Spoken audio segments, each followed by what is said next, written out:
మనము ఆరాధిస్తున్న దేవుడు త్రియేక దేవుడు. అనగా తండ్రి, కుమార, పరిశుద్ధాత్మ దేవుడు.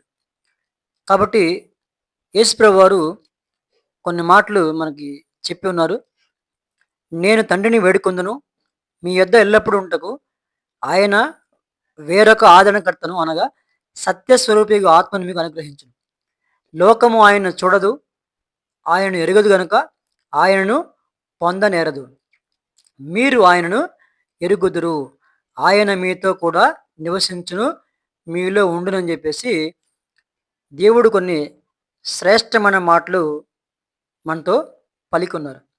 అంటే ఆదరణకర్త, పరిశుద్ధాత్మ దేవుడు, సత్యస్వరూపిగా ఆత్మ మన మధ్యలో నివాసం చేస్తున్నాడు కాబట్టి మనము ప్రార్థన చేయగలుగుతున్నాము, వాక్యాన్ని బోధించగలుగుతున్నాము, సంతోషంగా ఉండగలుగుతున్నాము, సమాధానాన్ని పొందుకోగలుగుతున్నాము.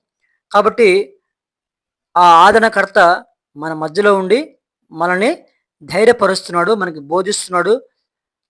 మనం ఏ విధంగా ముందుకెళ్లాలో దేవుడు మనల్ని హెచ్చరిస్తున్నాడు. కాబట్టి ఆ పరిశుద్ధాత్మ దేవుడిని మనం పొందుకుందాం, ఆత్మీయంగా బలపడదాం. ఆమేన్.